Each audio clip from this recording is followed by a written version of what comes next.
Start कर दी कर दी कर दिया। काटा भी रहे यार। कोई दिक्कत नहीं। हाँ, गुड मॉर्निंग सर। स्टार्ट करते हैं। कल आपको हम बता क्या दिए थे कि पैरेलल लाइंस क्या होता है। लाइंस तीन तरह का होता है। पैरेलल लाइंस क्या होता है, इंटरसेक्टिंग लाइन क्या होता है, एस्क्यू लाइंस क्या होता है।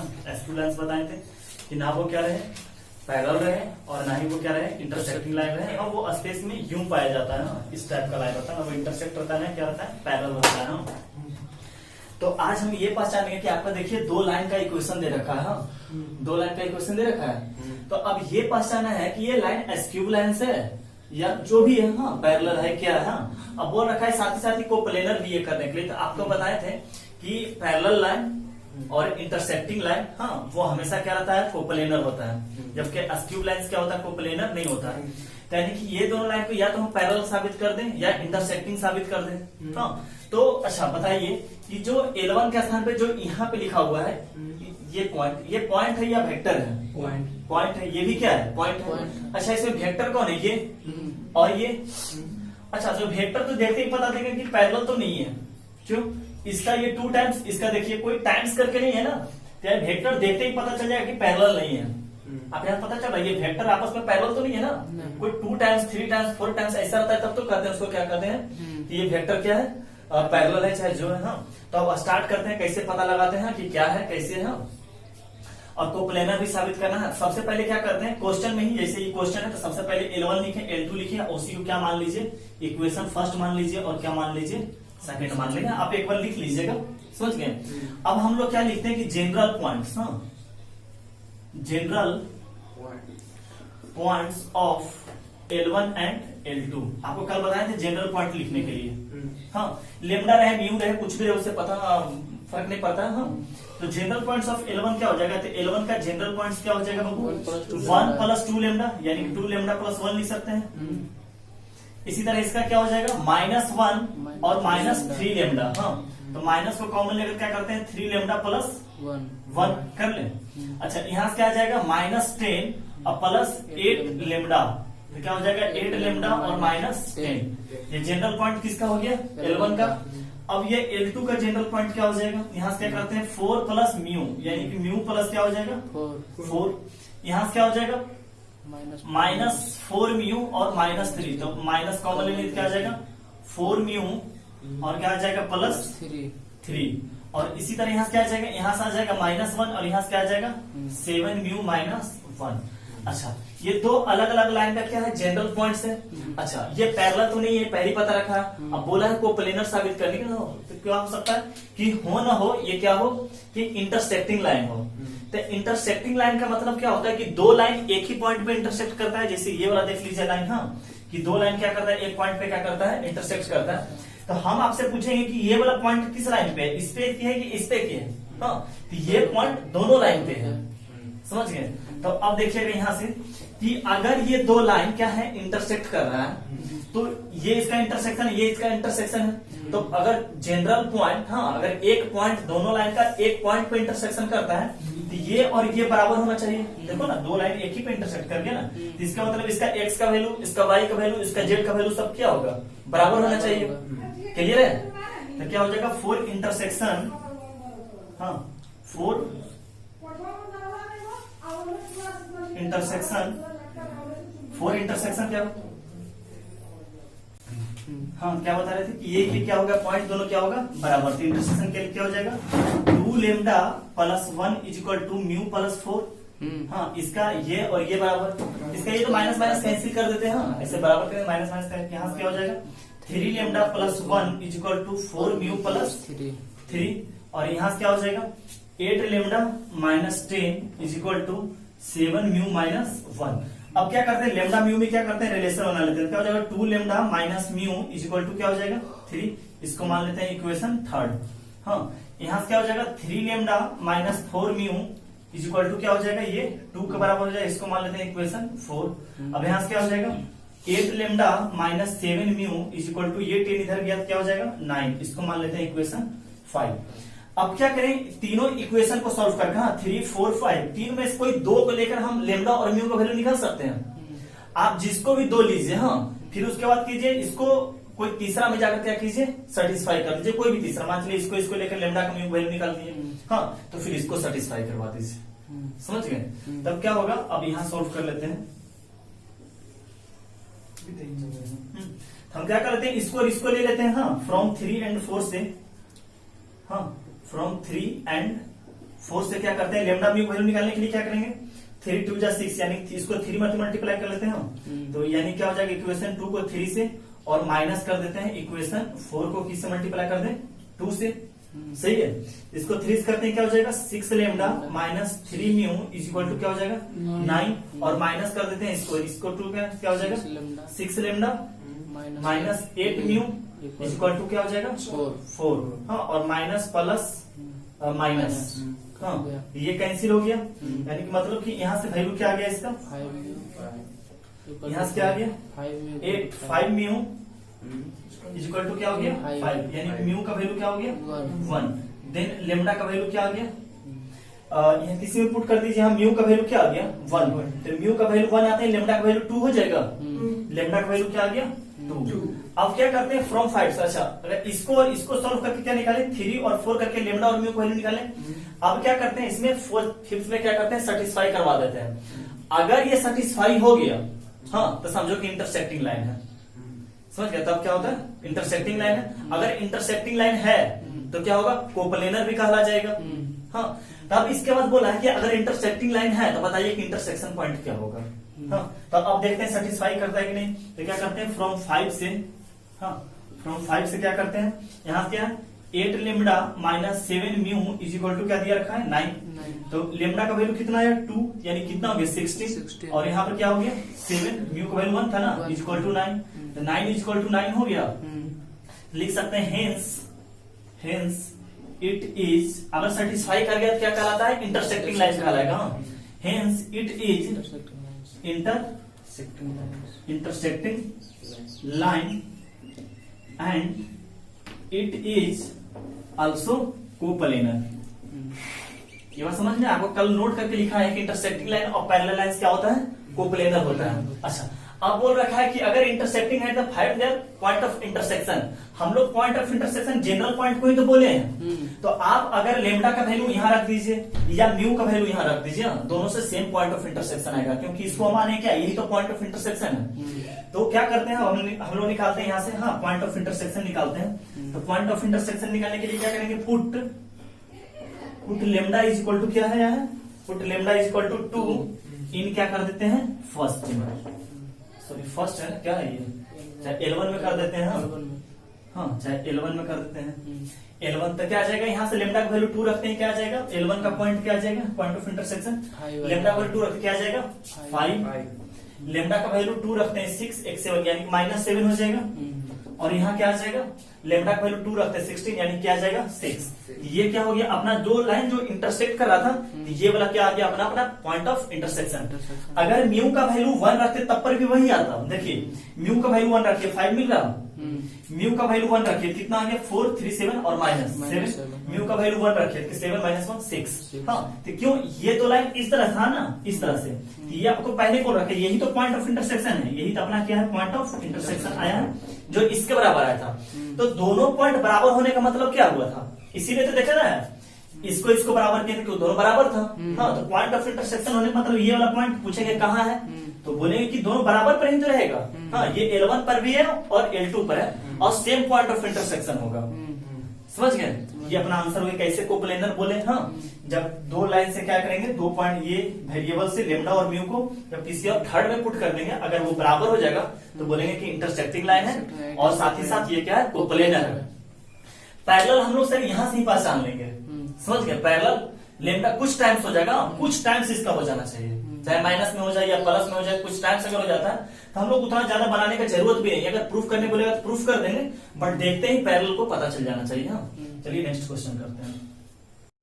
चलिए, हाँ, देखिए इस क्वेश्चन को क्या बोल रखा है, L1 इक्वल टू दिस, हाँ, और L2 इक्वल टू दिस। अपने को समझ में आना चाहिए, स्ट्रेट लाइन का इक्वेशन है, हाँ, वेक्टर के फॉर्म में, हाँ, क्योंकि लेमडा लिखा हुआ है, समझ रहे हैं। L1 को हम कैसे लिख सकते हैं सर, L1 को -3i प्लस 6j और प्लस 0 के कर सकते हैं इसको, समझ गए, plus lambda times -4i plus 3j और क्या कर सकते हैं प्लस 2k।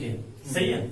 इसी तरह L2 इक्वल टू क्या लिख सकते हैं, L2 equal to minus 2i plus 0j और प्लस क्या हो जाएगा 7k प्लस म्यू टाइम्स क्या हो जाएगा माइनस 4i प्लस j और प्लस k। सही है। पैरेलल देखो बेटा अभी भी नहीं है, हाँ कुछ टाइम्स करके नहीं है ना, कुछ टाइम्स करके है नहीं, पैरेलल अभी नहीं है। तो बोला है पॉइंट ऑफ इंटरसेक्शन निकालने के लिए तो क्या करते हैं कि पहले जनरल पॉइंट लिखते हैं। क्या लिखते हैं general points of L1 and L2। General points L1 का क्या हो जाएगा बाबू, L1 का जनरल पॉइंट्स यहां से -3 यहां से -4 लेमडा। हाँ तो आ जाएगा माइनस कॉमन लेकर क्या करते हैं 4 लेमडा और प्लस क्या कर लेते हैं 3। यहां से क्या आ जाएगा 6 और यहां से क्या आ जाएगा 7 3 लेमडा प्लस 6 हो जाएगा और इस तरफ से 0 हो गया, इस तरफ से सिर्फ क्या हो जाएगा 2 लेमडा प्लस क्या हो जाएगा 0। क्लियर है। L2 का जनरल पॉइंट्स क्या हो जाएगा -2 और -4 म्यू, तो माइनस कॉमन ले गया आ गया 4 म्यू, यहाँ क्या आ जाएगा प्लस 2। हाँ यहाँ से क्या आ जाएगा 0, इस तरफ से क्या आ जाएगा सिर्फ म्यू, यहाँ लिख देते हैं म्यू। इस तरफ से क्या आ जाएगा 7 और इस तरफ से आ जाएगा म्यू, तो म्यू प्लस 7 हो जाएगा। अब बोला है पॉइंट ऑफ इंटरसेक्शन करने के लिए, तो पॉइंट ऑफ इंटरसेक्शन के लिए फिर क्या करेंगे दोनों को बराबर कर लेंगे। हाँ तो क्या करते हैं 4 पॉइंट ऑफ इंटरसेक्शन, हाँ POI मतलब पॉइंट ऑफ इंटरसेक्शन। ये माइनस माइनस तो कैंसिल कर जाएगा, जब बराबर करेंगे तो क्या आ जाएगा 4 lambda plus 3 4 lambda plus 3 is equal to 4 mu plus 2। हाँ इसको मान लेते हैं फर्स्ट, इसको पहले इसे मान लेते हैं कि 4 lambda minus 4 mu is equal to क्या आ जाएगा बेटा, इधर चला जाएगा क्या आ जाएगा -1। हाँ इसको मान लेते हैं इक्वेशन फर्स्ट। सही है। इसके बाद यहां से क्या आ जाएगा 3 lambda minus mu is equal to -6। देखो ना मन से पता चल जाएगा। हाँ ये बराबर ये की तो म्यू इस तरफ लेते आ गए, हाँ और ये क्या चला गया उस तरफ चला गया, हाँ क्या आ जाएगा -6 के बराबर। हाँ और यहां से क्या आ जाएगा 2 lambda minus mu is equal to 7 ही रह जाएगा। हाँ 2 लेमडा इज इक्वल टू इतना होगा ना कि म्यू सिर्फ इस तरफ आएगा। क्लियर है। तो आप किसी दो को लेकर हम क्या कर लेते हैं, किसी दो को लेकर क्या करते हैं लेमडा और म्यू को क्या करते हैं वैल्यू निकाल लेते हैं। तो सबसे आसानी में किससे निकलेगा, इन दोनों में से आसानी से निकलेगा। हाँ तो अपना क्या कर लेते हैं बाबू, हाँ इन दोनों से आसानी क्या करेंगे फ्रॉम 2 and 3 करते हैं। हाँ फ्रॉम 2 and 3 से क्या कर लेते हैं, इसको करते हैं 3 टाइम्स मल्टीप्लाई, इसको करते हैं 2 टाइम्स मल्टीप्लाई करके क्या करते हैं सब्ट्रैक्ट करते हैं। तो क्या कर देंगे कि जो 2 है उसमें 2 मल्टीप्लाई करके -3 को 3 से मल्टीप्लाई करते हैं तो क्या आ जाएगा 2 करते हैं यहाँ क्या हो जाएगा 6 lambda -2 mu is equal to क्या आ जाएगा -12। इसको 3 टाइम्स मल्टीप्लाई करते हैं क्या हो जाएगा 6 लेमडा -3 म्यू और 3 टाइम्स मल्टीप्लाई करते क्या हो जाएगा 21। तो माइनस प्लस माइनस हो जाएगा, यहां से ये कैंसिल, इस तरफ से सिंपल क्या हो जाएगा म्यू इज इक्वल टू आ जाएगा -20 सॉरी 21 10 31 31 2 33 म्यू इक्वल टू -33 आ जाएगा। अब किसी में क्या करते हैं म्यू इक्वल टू और लेमडा का वैल्यू निकालने के लिए 2 में पुट कर देते हैं। फ्रॉम क्या करते हैं थर्ड से, हाँ थर्ड से म्यू का वैल्यू क्या करते हैं -33, यहाँ +33 हो जाएगा। तो 2 लेमडा इज इक्वल टू क्या हो जाएगा +33, तो क्या हो जाएगा इस तरफ 7 - 33 हो जाएगा। तो 7 - 33 क्या हो जाएगा, हाँ 24 क्या होगा, हाँ 24 होगा। 33 में से 10 गया 23 26 होगा ना, हाँ माइनस क्या हो जाएगा 26। तो लेमडा का वैल्यू क्या आ गया -13। सही है ना 26 3 26 3, हाँ सही। लेमडा वैल्यू क्या हो गया 13। अब क्या करते हैं अगर ये सेटिस्फाई कर गया तो इंटरसेक्टिंग लाइन निकल पाना पॉसिबल है, अदरवाइज क्या नहीं निकल पाएगा। हाँ तो यहाँ क्या करते हैं लेमडा का वैल्यू करते हैं फ्रॉम करते हैं 2 से। हाँ फ्रॉम क्या करते हैं 2 से, फ्रॉम 2 से क्या हो जाएगा ये हो जाएगा तो कर लेते हैं 3 lambda minus mu is equal to क्या है -6। यहाँ 13 पुट करते हैं क्या हो जाएगा -19 हो जाएगा -39। सही है। और माइनस म्यू, और म्यू का वैल्यू क्या है म्यू का वैल्यू -33, यहाँ क्या हो जाएगा +33। सही है ना, अरे सही है ना भैया, तो -6 आ गया ना।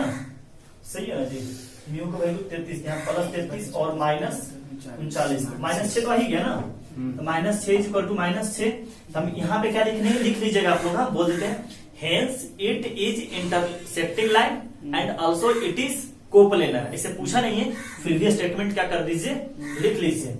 अब क्या करते हैं, लेमडा का अब पॉइंट ऑफ इंटरसेक्शन निकालने के लिए बोला है, तो पॉइंट ऑफ इंटरसेक्शन निकालने के लिए क्या करते हैं कि इसमें हम क्या करते हैं, पुट कर देते हैं लेमडा जो म्यू का वैल्यू, हाँ लेमडा और म्यू का क्या करते हैं, वैल्यू रख देते हैं। हाँ तो इसके मतलब क्या करते हैं, फ्रॉम L1 से, हाँ फ्रॉम क्या करते हैं L1 से, L1 में क्या रखाएगा, लेमडा का वैल्यू, सबसे आसान वैल्यू रखना क्या, 13 है ना, यहाँ 30 -13 रखते हैं, क्या हो जाएगा यहाँ से, L1 का पॉइंट ऑफ इंटरसेक्शन बोला है ना, तो पॉइंट ऑफ इंटरसेक्शन क्या हो जाएगा अपना, -13 रखते हैं, क्या हो जाएगा, -52 और +3, -52 और +3, -49 इस माइनस के कारण क्या हो जाएगा, +49। सही है। यहाँ क्या होगा, लेमडा का वैल्यू -13 रखते हैं, -39 और +6 यानी कि -33, और यहाँ पर क्या आ जाएगा, लेमडा का वैल्यू यहाँ आ जाएगा -26। अब देखिए यही बात यहाँ पर भी चेक कर लीजिए, म्यू का वैल्यू क्या रखेंगे बाबू, अब म्यू का वैल्यू -33, तो -33 ये तो बहुत ज्यादा आ जाएगा, 49 आएगा ही नहीं, ये तो 49 नहीं आ पाएगा ना, म्यू का वैल्यू तो बहुत बड़ा है। हाँ सर देखिए हम लोग एक जगह गलती कर ली है, हाँ हम लोग गलती है कि यहाँ से लेमडा का वैल्यू -13 आया है, तो हम क्या बताए थे थ्योरी कि 2 और 3 से क्या होता है, 2 और 3 से लेमडा कोई भी दो को लेकर क्या कीजिए, लेमडा और म्यू वैल्यू निकाल कर जिसको छोड़े हम उसमें जाकर सेटिस्फाई कीजिए, तब हम लोग का आंसर आएगा। हम लोग क्या किए, 2 और 3 से निकाले और उसी में क्या कर दिए, सेटिस्फाई को, तो वो तो ऑब्वियस सेटिस्फाई करेगा ही करेगा, समझ गए। तो ऐसा काम नहीं कीजिएगा, हाँ इसको फ्रॉम 1 से चेक करिएगा, हाँ क्या करेंगे, फ्रॉम 1 से, तो फ्रॉम 1 से क्या आ जाएगा कि लेमडा और म्यू का वैल्यू क्या रखते हैं फ्रॉम 1 से, तो फ्रॉम 1 से क्या आ जाएगा, 4 लेमडा का मतलब क्या हो गया, यहाँ लिख लेते हैं 4 लेमडा -4 म्यू इक्वल टू क्या आ जाएगा, -1। यहाँ से कर सकते हैं lambda minus mu equal to -1/4, ऐसा कर सकते हैं। तो क्या आ जाएगा, लेमडा का वैल्यू क्या है बाबू, -13 और म्यू का वैल्यू -33, यानी क्या हो जाएगा, +33, क्योंकि बराबर तो नहीं दिख रहा है। हाँ यहाँ पर क्या लिख देंगे, hence it is a skew line, समझ गए, इट इज एस्क्यूब लाइन, और इसका पॉइंट ऑफ इंटरसेक्शन निकाल पाना पॉसिबल नहीं है, तो ये वाला क्या कीजिए आप मिटा दीजिए, समझ गए, क्योंकि सेटिस्फाई ही नहीं किया, तो जब सेटिस्फाई ही नहीं कर गया तो क्या करेंगे, इट इज एस्क्यूब लाइन, समझ गए, तो लिख लीजिएगा it is not satisfied so it is a skew line. हाँ चलिए नेक्स्ट। हाँ सर देखिए इस क्वेश्चन को, ये क्वेश्चन बोल रहा है कि क्या होगा, हाँ तो आपको देखते ही पता चल रहा है कि पैरेलल है, देखो ना 3 2 जा 6, 2 2 जा 4 और 1 2 जा 2, ये इसका 2 टाइम्स है। हम बोले अगर कोई टाइम्स में करके आ जाता है तो वो लाइन क्या होता है, एक्चुअली पैरेलल ही होता है, लेकिन चेक करते हैं, हाँ ये तो हो गया अपना कंसेप्ट हो गया कि पैरेलल है, हाँ अपना कंसेप्ट पता चला था कि इंटरसेक्टिंग या एस्क्यूब लाइन तो नहीं पता चल पा रहा था, लेकिन पैरेलल तो पता चल जाता है। हाँ तो अब चेक करते हैं कि जनरल पार्ट्स निकालते हैं L1 का, L1 मतलब ये आपका जो है लेमडा टर्म, हाँ तो क्या आ जाएगा अपना कि 2 + 3 लेमडा, हाँ 3 लेमडा + 2 कर ले, यहाँ से क्या आ जाएगा, अच्छा सॉरी के नहीं कर सकते हैं, अरे यहाँ आइए, यहाँ के गधा कैसे आ जाएगा, यहाँ से क्या आ जाएगा 3 लेमडा, यहाँ से क्या आ जाएगा 2 लेमडा, और इस तरफ से आ जाएगा लेमडा +2, और इस तरफ 0 के है ना, 0i 0j, समझ गए बात। अब L2 इक्वल टू क्या हो जाएगा अपना 3i + 6 म्यू, तो 6 म्यू प्लस क्या आ जाएगा 3, यहाँ से क्या आ जाएगा 4 म्यू + 2, इस तरफ से क्या आ गया 2 म्यू + 3। अब हम उसी तरह निकालेंगे, हाँ पॉइंट ऑफ इंटरसेक्शन खुद ब खुद आ जाएगा, वो जो आना रहेगा वो खुद ब खुद आ जाएगा, हाँ कि 4 पॉइंट। अच्छा जब अगर हम लोग का पैरेलल लाइन है, यहीं से पता चलता है पैरेलल लाइन है, तो उसका इंटरसेक्टिंग तो निकल ही नहीं पाएगा, हाँ तो खुद यहाँ पर गलती साबित हो जाएगा, समझ गए। तो इसको क्या कर लेंगे 3 लेमडा = 6 म्यू + 3 हो जाएगा, इस तरफ से 2 लेमडा = 4 म्यू + 2, इस तरफ से क्या आ गया लेमडा +2 = 2 म्यू + 3। अब यहाँ से क्या आ जाएगा 3 लेमडा -6 म्यू = क्या बच जाएगा 3, यहाँ से 3 कॉमन आ जाएगा, यहाँ से 3 कॉमन आकर क्या आ जाएगा लेमडा -2 म्यू = 1 हो जाएगा, 3 डिवाइड आकर, हाँ 3 जो कॉमन लाइन, इस तरफ यहाँ क्या हो जाएगा 2 lambda minus 4 mu is equal to क्या आ जाएगा 2, और 2 कॉमन लेकर क्या आ जाएगा lambda minus 2 mu is equal to इस तरफ भी 1 हो जाएगा। अब यहाँ क्या हो जाएगा lambda minus 2 mu is equal to 1 हो जाएगा। अब तीनों लाइन देखिए सेम है, lambda minus 2 mu is equal to 1, lambda minus 2 mu equal to 1, lambda minus 2। अब पैरेलल लाइंस क्या कभी निकल सकता है, कैसे सोल्व करेंगे इसको? हाँ, तो क्या देखेंगे कि इक्वेशन फर्स्ट, इक्वेशन 2 और इक्वेशन क्या आ जाएगा 3। तो देखेंगे हेयर फ्रॉम 1, 2 एंड 3 से it is same equation, so it is parallel lines।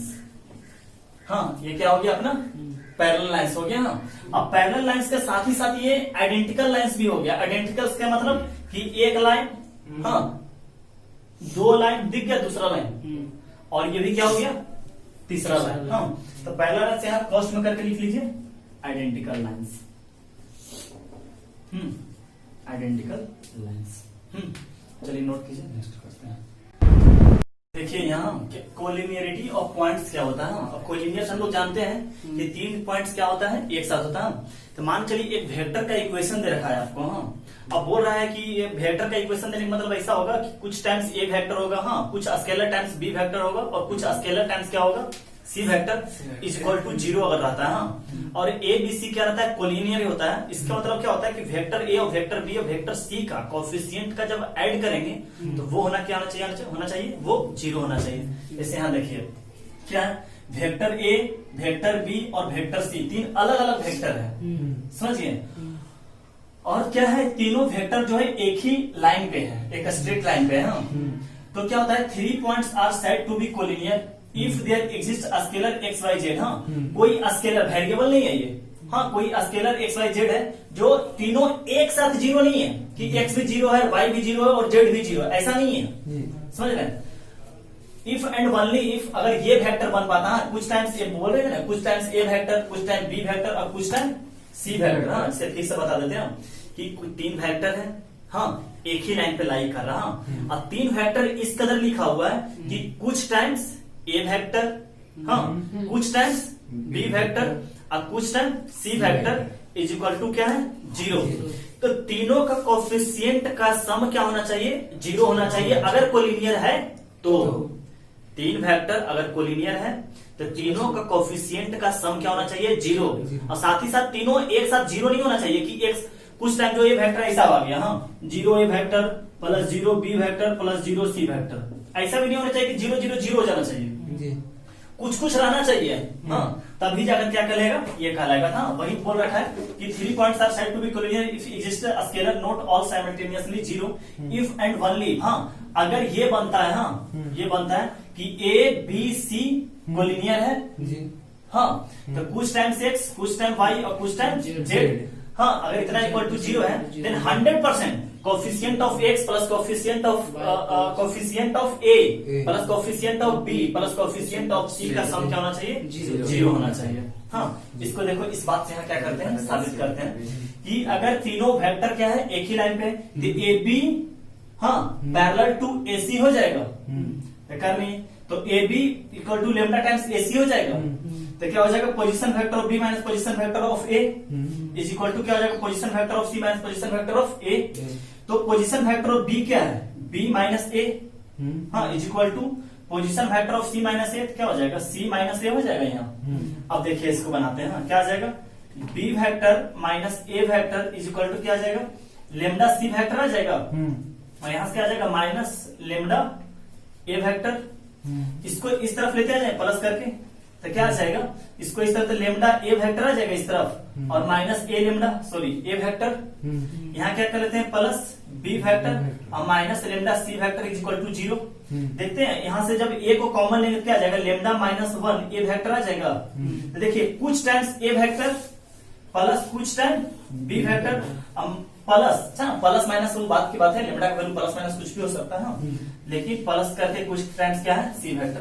तो तीनों का सम क्या हो जाता है 0। हमको पता है कि ए बी सी कोलिनियर है, एबीसी कोलिनियर है तभी ये कंडीशन लगाना है जी। हाँ, तो क्या आ जाएगा लेमडा माइनस 1, चाहे हम लोग कंपेयर कर लेते हैं कि एक्स का वैल्यू क्या आ गया लेमडा माइनस 1, हाँ, वाई का वैल्यू क्या आ जाएगा 1 और जेड का वैल्यू क्या आ जाएगा माइनस लेमडा। तो तीनों का सम क्या आ जाएगा x plus y plus z, क्या आ जाएगा कि लेमडा माइनस 1 प्लस 1 और माइनस क्या आ जाएगा लेमडा, तो लेमडा से लेमडा 1 से 1 आगे 0। ये कंडीशन कब लगाना बेटा कि अगर, हाँ क्या बोल रहे हैं कि अगर 3 वेक्टर कोलिनियर है हाँ तो उसका कोफिशिएंट का सम, हाँ वेक्टर का कोफिशिएंट का सम क्या होगा 0 होगा। ये 100% है। हम एक देखिए और आपको एक एग्जांपल से समझाते हैं, हम एक एग्जांपल से समझाते हैं आपको, हाँ एक एग्जांपल से आपको समझाते हैं कि मानते हैं लेट सी, हाँ c divides a and B vector in ratio 3:2। समझ गए क्या लिखा हुआ है, सी डिवाइड्स करता है ए बी को, हाँ रेशियो 3:2। इसके मतलब क्या हो गया कि सी डिवाइड कर रहा होगा तो सी कहीं यहाँ पे होगा, तो सी को लिख लेते हैं पोजीशन वेक्टर छोटू वाला सी, ए यहाँ पे होगा और बी कहाँ होगा यहाँ पे होगा। इसको 3:2 में क्या किया है डिवाइड किया है। अच्छा एक बात को आप मानते हैं कि अगर सी डिवाइड कर रहा है ए बी को तो 100% तीनों एक ही लाइन पे होना चाहिए तभी तो डिवाइड करेगा, ऐसे थोड़ी एक यहाँ रहेगा एक इधर रहेगा तो डिवाइड हो जाएगा। डिवाइड करने का मतलब एक ही लाइन पे होना चाहिए। तो यहाँ पे ये पता चलता है इस स्टेटमेंट से, सिर्फ एक स्टेटमेंट के ये डिवाइड दिस, हाँ बहुत पहले से भी पढ़ते आ रहे हैं कि ये डिवाइड कर रहा। तो इसका मतलब क्या होता है कि जो तीनों पॉइंट है एक ही लाइन पे लाई कर रहा, दैट मीन्स कोलिनियर है। हाँ चलो फिर भी हम सीखते हैं कैसे प्रूफ होता है कि एग्जांपल से समझ लेते हैं। तो इसका मतलब हम सी वेक्टर को निकाल सकते हैं, अगर रेशियो दिया हुआ है तो सी का वेक्टर क्या हो जाएगा कि 3 टाइम्स बी वेक्टर हो जाएगा अब plus 2 times a vector divided by क्या हो जाएगा 5 हो जाएगा। तो इस तरफ से क्या लिख सकते हैं 5 सी वेक्टर, हाँ इसका वेक्टर लिखते हैं और यहाँ क्या आ जाएगा 3 b vector plus 2 a vector आ जाएगा यहाँ से। तो यहाँ से इसको ऐसे लिख सकते हैं 2 a vector plus 3 b vector minus 5 c vector is equal to 0।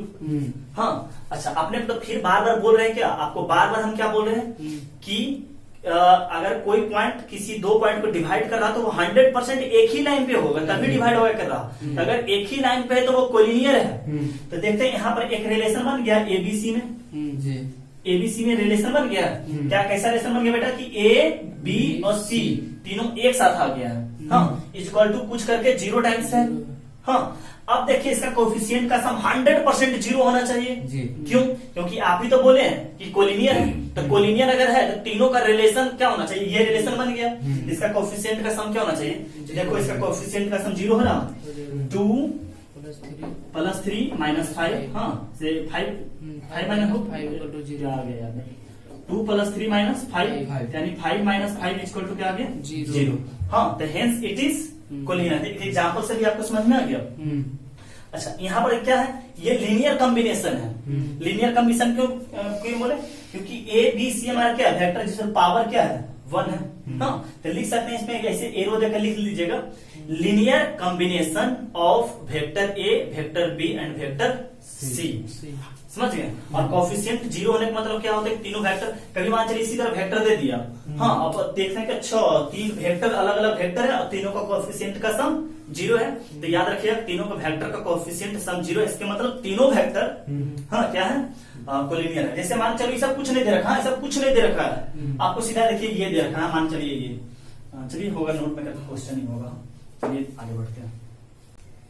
हाँ सर देखिए, हाँ एक एग्जाम्पल छोटू वाला एग्जाम्पल समझते हैं कि क्या दे रखा है, 3 वेक्टर दे रखा है, वेक्टर ए वेक्टर बी और वेक्टर सी। हम बोले कि रिलेशन होना चाहिए, वेक्टर का रिलेशन होना चाहिए, 3 वेक्टर का क्या होना चाहिए रिलेशन होना चाहिए। अब बोल रखा है वो कोलिनियर है, हाँ ये सही है कि गलत है ये बताना है जी। समझिए, तो अगर बोल रखा है कि कोलिनियर 3 वेक्टर का रिलेशन है, कोलिनियर है तो उसका कोफिशिएंट 100% 0 बराबर होना चाहिए।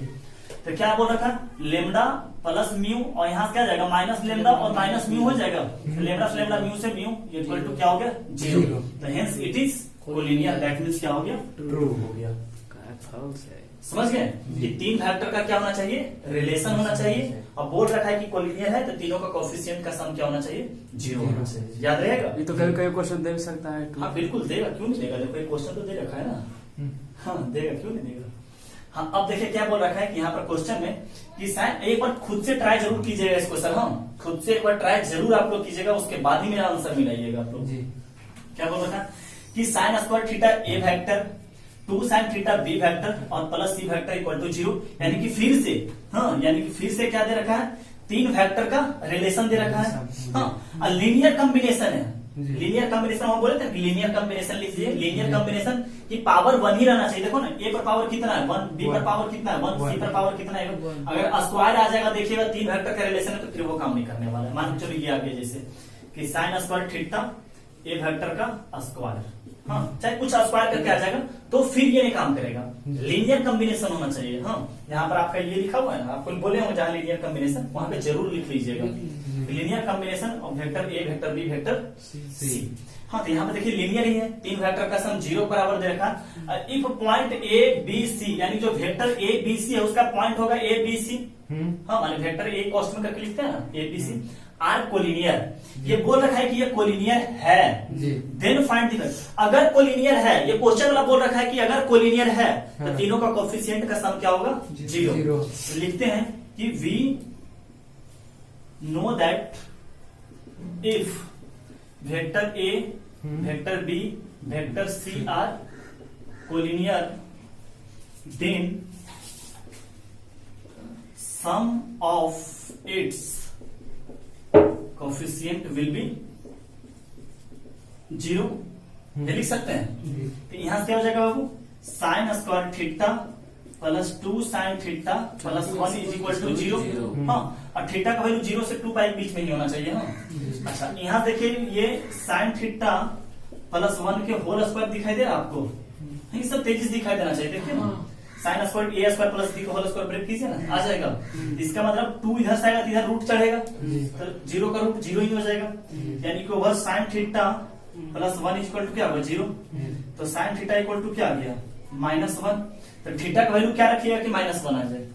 अरे 270 डिग्री पर -1 होता है ना, 90 डिग्री पर देखो ये, हाँ यहाँ पे होता है 1, 0 पे 0, यहाँ पे 1, इसका उल्टा क्या आ जाएगा -1। यहाँ पर अगर 1 हो रहा तो यहाँ पे क्या आएगा -1। तो यहाँ पर 90, सॉरी यहाँ 0 90 180 270, 270 को क्या लिख सकते हैं, थीटा का वैल्यू 3π/2। हाँ तो आ जाएगा अपना आंसर, ये हो गया थीटा का वैल्यू 3π/2, तो 0 और 2π के बीच में है।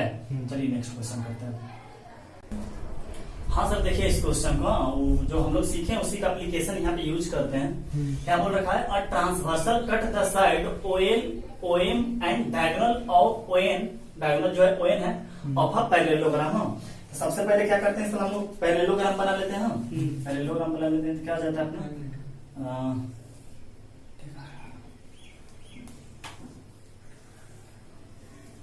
ये अपना पैरेललोग्राम बन गया। हाँ तो अच्छा नहीं बना ना, खैर कोई बात नहीं है, कोई दिक्कत नहीं। तो क्या बोल रखा है, अ ट्रांसवर्सल कट OL, यानी कि O इसको मान लेते हैं, L इसको मान लेते हैं, OL OM और ON को बोल रखा है क्या डायगोनल, यानी कि ये अपना हो गया ON, समझ गए, OL OM और ON को क्या बोल रखा है डायगोनल। हाँ of a parallelogram at ABC respectively. अच्छा एक ट्रांसवर्सल कट द साइड, हाँ कट द साइड का मतलब transversal cut the side OL OM, हाँ यानी कि OL OM और डायगोनल का कोई एक ट्रांसवर्सल लाइन जो है कट कर रहा है। ट्रांसवर्सल का मतलब क्या होता है कि कोई लाइन आता है और तीनों का कट करता है एक साथ, OL को भी कट करता है, ON को भी कट करता है, OM को भी कट करता है, उसी को बोला गया ट्रांसवर्सल लाइन, जो क्या करता है तीनों लाइन को एक साथ कट कर सकता है। यही लाइन जो है तीनों का कट करा और रिस्पेक्टिवली बोला है OA को कट करने वाला A है, हाँ OB को कट करने वाला OM है यानी B, और यहाँ पे क्या आ जाएगा सर C। ये फिगर समझ में आ गया। तो बोला है देन प्रूफ दैट, ये कर दीजिए। हाँ अब यहाँ से गौर कीजिएगा कि ये पैरेललोग्राम है, हाँ और ये ON है तो 100% OL plus OM equal to ON होगा। हाँ भाई पैरेललोग्राम लॉ ऑफ एडिशन, अरे दो एडजेसेंट साइड OL और OM। हेयर क्या कर लेते हैं, here OL vector plus OM vector is equal to O N vector क्या by parallelogram law of addition. ये हो जाएगा। चलिए सही है। हाँ तो अब क्या हो जाएगा कि OL OM और ON। हाँ तो अब तो ये निकाल लिए। अच्छा अब जो यूज कर रखा है वो क्या यूज कर रखा है, OA OB और OC। अच्छा देखिए OA OB यानी इसका बात कर रहा हूं और OC का बात कर रहा हूं। अब सोचिए इसका यूज कैसे करें। अब इसका यूज हम कैसे निकालें, तो OA को क्या मान लेते हैं, एक छोटू वाला वेक्टर मान लेते हैं। हाँ OA का तो OA वेक्टर, ये तो टोटल क्या है OL, उसमें से हम OA वेक्टर निकालना चाहते हैं। हाँ हम लोग क्या निकालना चाहते हैं, OA वेक्टर। OA वेक्टर क्यों निकालना चाह रहे हैं, क्योंकि OA OB OC का क्या रखा है, यूज कर रखा है। तो OA वेक्टर निकालने के लिए क्या हम बताए थे कि किसी भी वेक्टर को निकालने के लिए क्या क्या चीज का जरूरत पड़ सकता है, पॉइंट एक नहीं, अरे वेक्टर निकालने के लिए मैग्नीट्यूड और डायरेक्शन। हाँ मैग्नीट्यूड और डायरेक्शन। तो अब OA वेक्टर निकालना चाहता है तो इसका मैग्नीट्यूड क्या हो जाएगा, OA ही हो जाएगा। अरे जितना लेंथ है OA का लेंथ होगा। हाँ तो लिख देते हैं OA, ये इसका क्या हो गया मैग्नीट्यूड। इसका डायरेक्शन कौन देगा, यूनिट वेक्टर। किसका यूनिट वेक्टर, OL वेक्टर का यूनिट वेक्टर। ये लिख सकते हैं OL vector divided by magnitude of OL vector. ये लिख सकते हैं। नहीं समझ में आया तेरे को, हम क्या बोले OA OB OC यूज कर रखा था, हम OA वेक्टर का नाम लिखना चाह रहे थे। हाँ तो OA वेक्टर का नाम लिखने के लिए OA वेक्टर का नाम लिखने के लिए OA का मैग्नीट्यूड चाहिए और OA का एक डायरेक्शन चाहिए, तभी वो वेक्टर फुलफिल होगा। हम OA वेक्टर लिख लिए, OA वेक्टर तो इसका मैग्नीट्यूड का यही तो इतना मैग्नीट्यूड होगा जो OA मैग्नीट्यूड लिख लिए। इसका डायरेक्शन कौन देगा, इसका डायरेक्शन कौन देगा, OL वाला। OL एक वेक्टर ऑलरेडी बना हुआ है, OL एक वेक्टर जिसका OL क्या दे देगा, डायरेक्शन दे देगा। तो डायरेक्शन देने के लिए यूनिट वेक्टर को बुलाते हैं, पहले से पता है डायरेक्शन देने के लिए यूनिट वेक्टर को बुलाते हैं। तो कौन देगा कि OL divided by magnitude of OL। ये क्या आता है, इसी को तो बोलते हैं unit vector, vector divided by magnitude. अब हम लोग यहां से निकाल लेते हैं OL वेक्टर, ये कंडीशन जाते हैं जिसको मान लेते हैं इक्वेशन फर्स्ट। तो OL वेक्टर यहां से क्या हो जाएगा, OL vector is equal to OL vector is equal to, ये इससे जाकर मल्टीप्लाई होगा, OL इससे जाकर मल्टीप्लाई होगा, क्या बन जाएगा OA vector divided by OL का मैग्नीट्यूड इंटू, और ये सॉरी गलती हो गया, क्या हो जाएगा OL इक्वल टू, इससे ये जाकर मल्टीप्लाई होगा और ये क्या होगा, ये तो मल्टीप्लाई है, ये क्या रह जाएगा OL वेक्टर इक्वल टू क्या होगा, ये निकालना चाह रहे हैं एक्चुअली में, ये क्या होगा OL। तो OL इक्वल टू पहले ये जाकर क्रॉस करेगा इससे, तो ये जाकर इससे क्रॉस हो गया, अब बचा OL, तो ये डिवाइडेड बाई OA, अच्छा क्रॉस होगा ना, ये इससे जाकर क्रॉस करेगा ना, तो क्या बन जाएगा OL का क्या बन जाएगा मैग्नीट्यूड, और ये जाकर डिवाइडेड बाई OA बन जाएगा। इसी तरह हम उनको OB निकाल सकते हैं। OB बराबर क्या हो जाएगा कि OB मैग्नीट्यूड ले लेते हैं और किसका डायरेक्शन वेक्टर हो जाएगा ON vector divided by magnitude of ON। हाँ यही हो जाएगा। तो ON वेक्टर क्योंकि यूज कर रहा है ON वेक्टर का, तो ON वेक्टर इक्वल टू क्या हो जाएगा, ये इससे जाकर क्रॉस करेगा, क्या हो जाएगा OB vector into magnitude of ON और डिवाइडेड बाई क्या हो जाएगा OB हो जाएगा। इसी तरह क्या निकाल लेते हैं, OC वेक्टर निकाल लेते हैं। तो OC वेक्टर क्या हो जाएगा OC, हाँ इंटू क्या हो जाएगा OM vector divided by magnitude of, ये सब समझ रहा है ना। तो OM वेक्टर क्या हो जाएगा अपना, इससे जाकर मल्टीप्लाई हो गया OC into magnitude of OM divided by क्या हो जाएगा OC। अब क्या करते हैं, फ्रॉम वन में क्या करते हैं पुट कर देते हैं। हाँ तो फ्रॉम वन में क्या करते हैं पुट कर देते हैं, तो फ्रॉम वन में पुट करते हैं क्या बन जाएगा, ये सब बन जाएगा, क्या बन जाएगा OC सॉरी OA, क्या बोलो OL है ना जी, कहाँ गया OL बराबर क्या आया है OA vector divided by OA into क्या आया है मैग्नीट्यूड ऑफ OL। हाँ ये मैग्नीट्यूड है ना, यानी वेक्टर यहाँ पर OA है, तो इसको ढंग से थोड़ा लिखते हैं। हाँ क्या लिखते हैं magnitude of OL divided by OA into OA vector लिख सकते हैं प्लस क्या बनेगा OM कहां से निकाले OM ये निकाले ना, OM क्या लिख सकते हैं वेक्टर, ये हो जाएगा वेक्टर, तो ये हो जाएगा अपना, तो लिखते हैं OM का मैग्नीट्यूड डिवाइडेड बाई क्या हो जाएगा OC और यहाँ पर क्या लिख सकते हैं OC, ये लिख लें OM इज इक्वल टू, हाँ इज इक्वल टू चाहे माइनस इधर लाकर कर सकते हैं ON बराबर ये हो जाएगा, तो वेक्टर अपना ये हो जाएगा, तो लिख सकते हैं ON डिवाइडेड बाई OB, और ये तो मैग्नीट्यूड था ना, और क्या कर लेते हैं OB।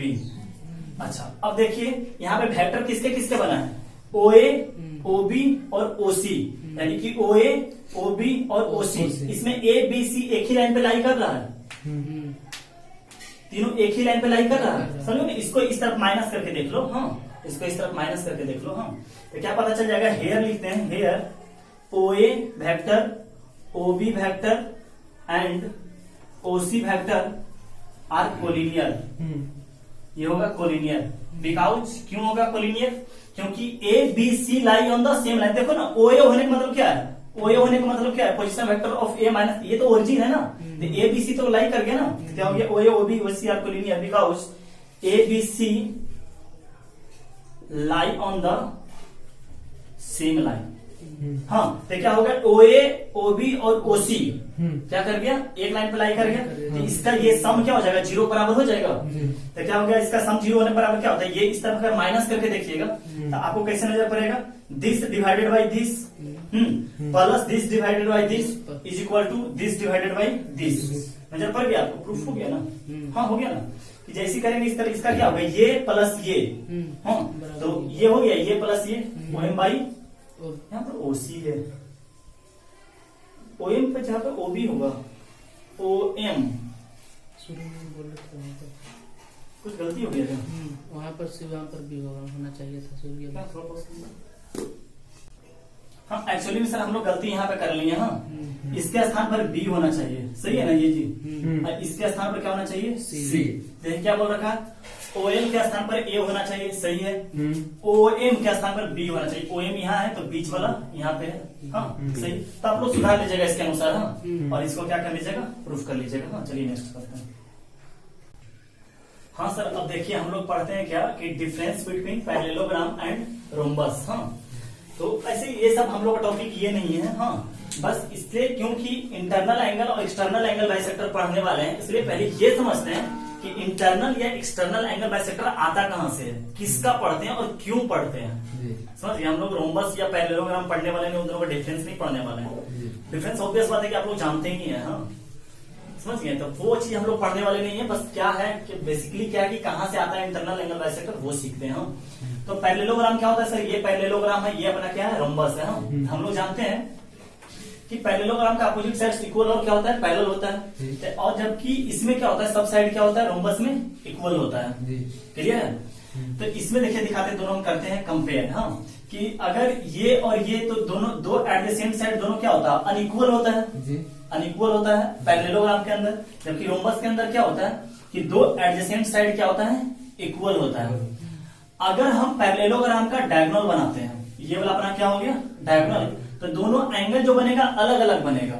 हाँ मान चलिए यहाँ पर अगर 30 डिग्री बन रहा है तो यहाँ पर मे भी 40 डिग्री बने, हो सकता है, बट दोनों अलग अलग रहेगा। जबकि रोम्बस के अंदर क्या होता है कि अगर यहाँ पर 30 डिग्री बन रहा है तो यहाँ पर भी क्या बनेगा 30 ही डिग्री बनेगा, यानी कि इक्वल बनेगा। वही यहाँ पर जो दोनों माइनरी डिफरेंस है वो क्या है कि इन parallelogram diagonal not dividing equally angle. समझ गए, जो हम लोग जो सीखना चाह रहे हैं हम लोग वही सीखना चाह रहे हैं एक्चुअली में, इसीलिए हम लोग और भी बहुत सारा डिफरेंस है, बट ये डिफरेंस को अपना क्या करना है फोकस करना है।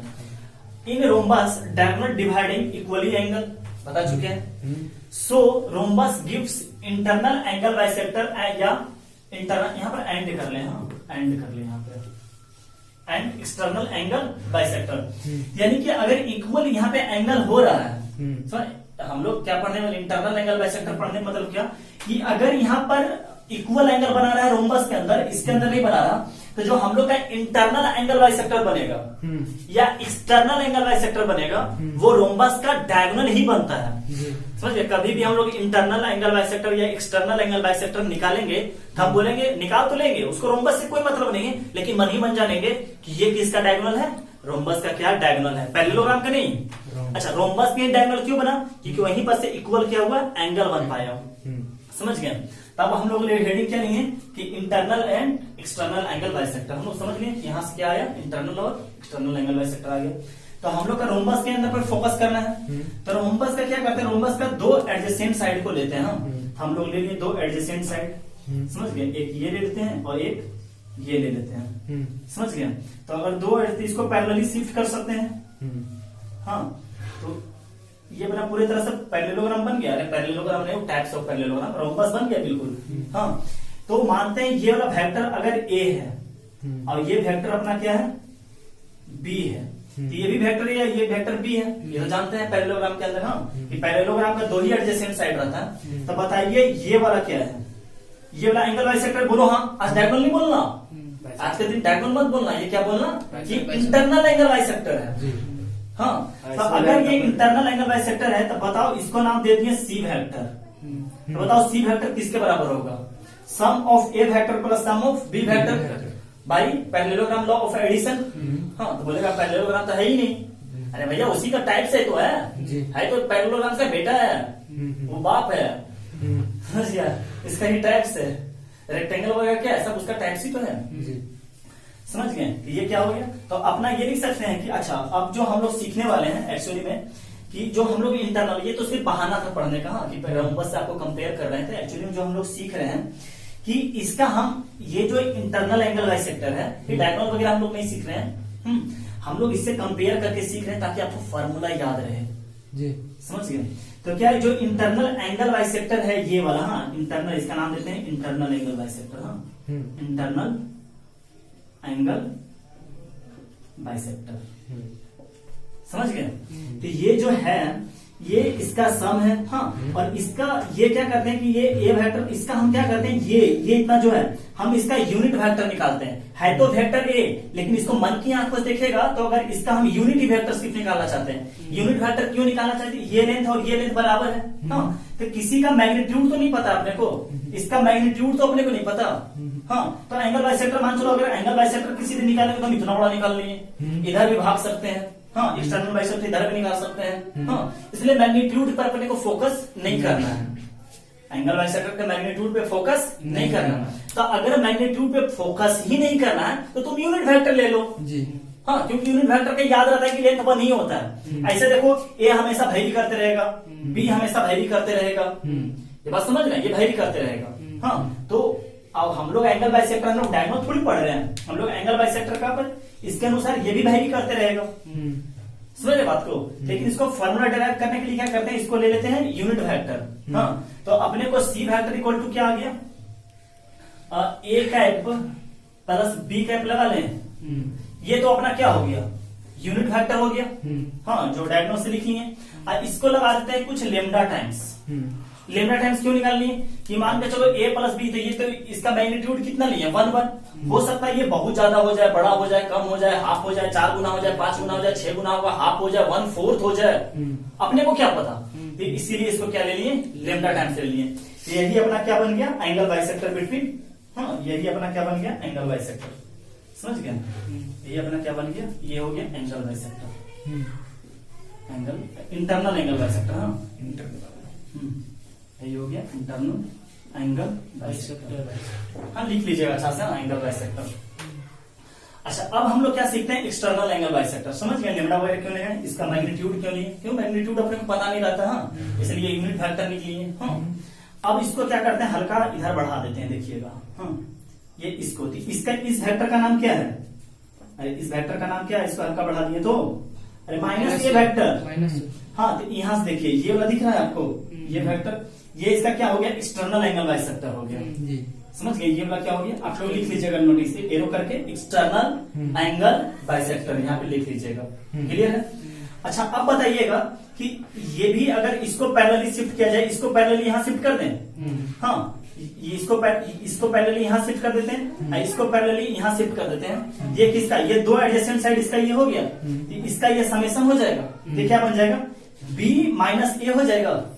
तो इसका नाम दे देते हैं ये इसका नाम देते हैं सी डैश, इसको लिए थे सी, इसका नाम देते हैं सी डैश। तो सी डैश किसके बराबर हो जाएगा, सी डैश किसके बराबर हो जाएगा, लेमडा टाइम्स बी का यूनिट वेक्टर, हाँ, माइनस ए का यूनिट वेक्टर हो जाएगा। यूनिट क्यों नहीं है वो बता चुके हैं आपको, फिर से बता दे रहे हैं हम। देख रहे हैं ना, ये दो एडजेसेंट साइड है पैरेललोग्राम का।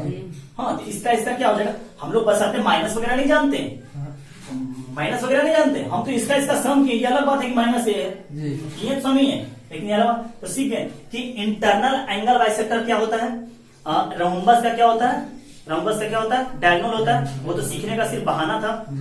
लेकिन एक्चुअली क्या होता है, c vector is equal to lambda times a का यूनिट वेक्टर और बी का यूनिट वेक्टर। हाँ, तो अपने को याद रखने का, सिर्फ याद करने का तरीका के लिए हम रोम्बस का यूज किए। हाँ, नहीं तो कोई नहीं बताता है ये सब। हाँ, सब सीधा आएगा, सीधा लिख देगा, हाँ चलो एंगल बाइसेक्टर देखो यहाँ पर सी कर दिए, यहाँ पर सी कर दिए। तो याद ऐसे रहेगा कि ए प्लस बी क्यों लेते हैं, क्योंकि डायगोनल आया। बी माइनस ए कैसे आ गया, क्योंकि एक्सटर्नल चला गया। हाँ, तो आप इसको ये वाला क्या आ गया बेटा, एक्सटर्नल यहाँ पर लिख लीजिएगा, एक्सटर्नल एंगल बाइसेक्टर। क्लियर है, इंटरनल एंगल बाइसेक्टर क्या हो गया, c equal to lambda times a unit plus b unit. हाँ, external angle bisector c dash से रिप्रेजेंट किए। हाँ, सी डैश से जो क्या आया, b vector minus a, sorry unit vector में। हाँ, चलिए नोट कीजिए, आगे क्वेश्चन करते हैं। हाँ सर, देखिए इस क्वेश्चन को क्या लिखा है कि if A vector equal to this, हाँ b vector equal to this. हाँ, कहीं कहीं पर क्वेश्चन में देखिएगा ना कि इसके ऊपर कैप लगा देगा। हाँ, उसे डरने का चीज नहीं, अपने को पता है कि आई जे के क्या होता है, यूनिट वेक्टर, इसलिए कैप भी लगा के काम चला लेगा, इसलिए डरने की जरूरत नहीं है। आई के ऊपर वेक्टर लगा हुआ था, ऑब्वियस बातें जानते हैं कि यूनिट वेक्टर नहीं होता है। क्लियर है, तो if A vector and B vector equal to this and C is internal angle bisector, internal angle bisector of vector A and vector B. यानी कि अच्छा, इंटरनल एंगल बाइसेक्टर है तो वेक्टर ए और वेक्टर बी क्या होगा, A B का सी internal angle bisector है। तो वेक्टर ए बताइए कि रोम्बस का साइड होगा, वेक्टर ए और वेक्टर बी क्या होगा, रोम्बस का साइड होगा। Vector C internal angle bisector है तो वो डायगोनल होगा। फार्मूला याद करने की जरूरत है क्या, नहीं, आपने पता है कि रोम्बस का ये डायगोनल होगा, साइड होगा ए। हाँ, तो ये ले लिए, हाँ, और ये ले लिए। हाँ, ये वेक्टर अपना ले लिए ए और ये वेक्टर ले लिए अपना बी, और यही तो अपना सी है ना, अपना सी। हाँ, याद करने की जरूरत नहीं है कुछ, रोम्बस से इसका कोई लेना देना नहीं है। किताब कहीं पढ़िए एंगल बाइसेक्टर वगैरह, कोई लेना देना ही नहीं, ऐसा आईएससी के सिलेबस में नहीं है। हाँ, किताब से इसका कोई लेना देना नहीं है, रोम्बस से इसका कोई लेना देना नहीं, सिर्फ याद करने के लिए। हाँ, तो क्या होता है कि बेटा हम लोग लिख सकते हैं कि अगर सी वेक्टर इक्वल टू ये, अच्छा सी वेक्टर को लिए निकालने के लिए बोल रखा है, तो पहले तो यहाँ पर लिख लेते हैं सी वेक्टर इज इक्वल टू, हाँ चाहे सबसे अच्छा पहले मान लीजिए सी वेक्टर को निकालने के लिए बोला है, तो मान लेते हैं कि let c is equal to x I plus Y जे और प्लस जेड के लिख लेते हैं। जब भी वेक्टर निकालने के लिए बोलेगा तो ये हम मान लेते हैं, और लिख लेते हैं कि c vector is equal to lambda times a का कैप और प्लस बी का कैप। वही अगर एक्सटर्नल बोल रखा रहता तो क्या करते हैं, B cap minus A cap. समझ गए, इधर याद रखने की जरूरत नहीं, एक्सटर्नल बोलने का मतलब इसको इधर बढ़ाते हैं, इसको इधर कर लेते हैं, बी इधर आता है, इधर माइनस ए आ जाता। हम सिर्फ ये बेटा बोलना चाह रहे थे कि सब भूल जाता है, याद रखना नहीं है। हाँ, इंटरनल एंगल बाइसेक्टर बोल रहा है तो ए और बी किसका होगा, एडजेसेंट साइड ऑफ रोम्बस होगा। हाँ, इंटरनल एंगल बाइसेक्टर क्या होता है, डायगोनल होता है। और सिर्फ याद रखना है ए कैप और बी कैप, ताकि मैग्नीट्यूड इसका क्या हो जाए, 1 आ जाए। हाँ, तो अब सी वेक्टर को हम ये मान चुके हैं, क्या लिख सकते हैं इसके सामने, एक्स आई प्लस वाई जे और प्लस क्या आ जाएगा, जेड के इक्वल टू लेमडा टाइम्स, ये क्या हो जाएगा यहाँ बेटा, vector A divided by magnitude of A cap बराबर। तो वेक्टर ऑफ ए क्या है, 7i plus 4j plus 4j और minus 4k divided by under root, ये हो जाएगा। अंडर रूट क्या आ जाएगा, 49 प्लस 16 हो जाएगा, 16 16 32 और 49 क्या हो जाएगा, 11 7 1 8 81 आ जाएगा ना। यहाँ पे 9 आ जाएगा। ये समझ रहा है ना कैसे कर रहे हैं, क्या वेक्टर ए क्या होता है, वेक्टर ए डिवाइडेड बाई ये हो जाएगा ना, ये हो जाएगा। इसी तरह वेक्टर बी बराबर हो जाएगा, क्या आ जाएगा यहाँ बेटा, -2i माइनस जे प्लस 2k और डिवाइडेड बाई 3 कर ले। यहाँ देखो ना, 4 1 4 आ जाएगा 3।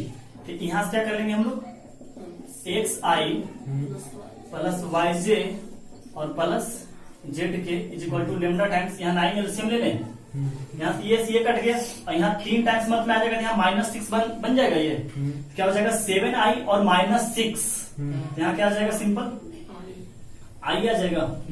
ले लो ना एलसीएम करके आ जाएगा। हाँ, यहाँ पर देखिए 9, यहाँ 4j और यहाँ पर 3 टाइम्स, यहाँ -3j हो जाएगा। हाँ, तो यहाँ पर क्या आ जाएगा +j और यहाँ पर -4 और यहाँ पर 3 टाइम्स करेंगे तो यहाँ +6k हो जाएगा। तो यहाँ +2k आ जाएगा, ये आ जाएगा। अब इन दोनों से क्या कर लेते हैं, कंपेयर कर लेते हैं। एक्चुअली ये 9 इधर इस तरफ आ जाएगा, क्या हो जाएगा 9xi + 9yj + 9zk is equal to lambda times i + j और +k। अब ij का कोफिशिएंट बराबर कर लें तो i यहाँ पर i का कोफिशिएंट क्या है लेमडा, और इस तरफ क्या है 9x। यहाँ पर j का कोफिशिएंट क्या है लेमडा, इस तरफ क्या है 9y और इस तरफ लेमडा, इस तरफ क्या है 9z। सॉरी यहाँ गलती कर ली, यहाँ पर 2k होगा ना, यहाँ पर 2k है ना, यहाँ पर क्या आ जाएगा यहाँ लेमडा 2 लेमडा, सॉरी क्या हो जाएगा 2 लेमडा इज इक्वल टू क्या आ जाएगा 9z। ये क्लियर है आपका, क्लियर है यहाँ तक। कोफिशिएंट क्या कर लिया i का बराबर कर लिए। तो यहाँ पर x का वैल्यू क्या आ गया बाबू लेमडा बाई 9, यहाँ पर y का वैल्यू क्या आ गया लेमडा बाई 9 और यहाँ से z का वैल्यू क्या आ गया, यहाँ से z का वैल्यू क्या आ गया 2 लेमडा बाई 9। ये हो गया। अच्छा, अब देखिए साथ ही साथ एक कंडीशन और दे रखा है, magnitude of c is equal to 5√6। हाँ, मैग्नीट्यूड ऑफ ये तो क्या दे रखा है कि now magnitude of c is equal to 5√6। तो मैग्नीट्यूड ऑफ c क्या मान हो जाएगा x² + y² + z² का अंडर रूट, क्योंकि c हम लोग मान रखे हैं ना, यहाँ से क्या आ जाएगा बताइएगा x² + y² + z² is equal to 5√6 हो जाएगा। हाँ, तो x² बोलने का मतलब क्या है लेमडा बाई 9 का होल स्क्वायर। यहाँ से देख लो x का वैल्यू, y का वैल्यू क्या हो जाएगा लेमडा -9 का होल स्क्वायर और z का वैल्यू क्या हो जाएगा 2 का स्क्वायर करते हैं 4 लेमडा बाई 9 का होल स्क्वायर कर लें। अच्छा कोई दिक्कत नहीं, यहाँ समझ रहा है क्या कर रहा, 4 इसका ले लिया और क्या कर लिया लेमडा बाई 9 का whole square is equal to 5√6 हो जाएगा। अब देखिए lambda by 9 whole square common ले लें, हाँ तो बाहर निकल कर क्या आएगा सिर्फ लेमडा बाई 9 आएगा। अरे लेमडा बाई 9 का होल स्क्वायर तो अंदर लिए ना, बाहर दें, यहाँ पर क्या आ जाएगा 1 + 1 इज इक्वल टू 4 आ जाएगा इज इक्वल टू 5√6। तो 6 से अंडर√6 कैंसिल हो गया, 1 + 1 + 4 √6। तो यहाँ से लेमडा का वैल्यू क्या आ गया 45 आ गया, लेमडा का वैल्यू 45। तो अगर लेमडा का वैल्यू 45 आ गया, हाँ यहाँ तक क्लियर है आपका, जैसे कैलकुलेशन किए क्लियर है। तो अगर बेटा लेमडा का वैल्यू 49 आया है तो x का वैल्यू 5 आ गया, y का भी वैल्यू 5 हो गया और z का वैल्यू यहाँ पर रख देंगे 45 तो 90, z का वैल्यू 10 आ जाएगा। हाँ, तो x y z का वैल्यू रख देंगे, क्लियर हो गया। तो बना देते हैं आपको। हाँ, क्या आ जाएगा लेमडा का वैल्यू है, देयरफॉर x का वैल्यू क्या आ जाएगा 45/9। हाँ, तो क्या आ जाएगा 5, y का वैल्यू क्या हो जाएगा 45/9।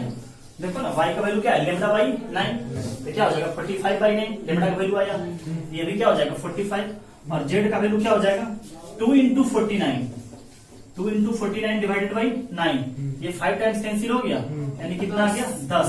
देयरफॉर, हाँ अब इस तरफ कर लेते हैं, हाँ यहाँ के बाद यहाँ therefore vector c is equal to क्या माने हैं xi, क्या हो जाएगा 5i + 5j + 10z, सॉरी क्या k 10k।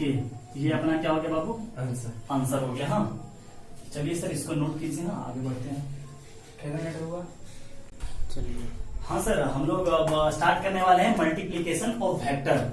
तो अभी तक हम लोग जितना पढ़े हैं, हम लोग बहुत ही बेसिक वेक्टर को समाप्त किए हैं। हाँ, हम लोग का 5 लेक्चर हो चुका है, हम लोग बहुत ज्यादा बेसिक, हाँ कि वेक्टर क्या होता है अभी तक हम लोग बस यही सीखे कि वेक्टर आखिरकार होता क्या है जी।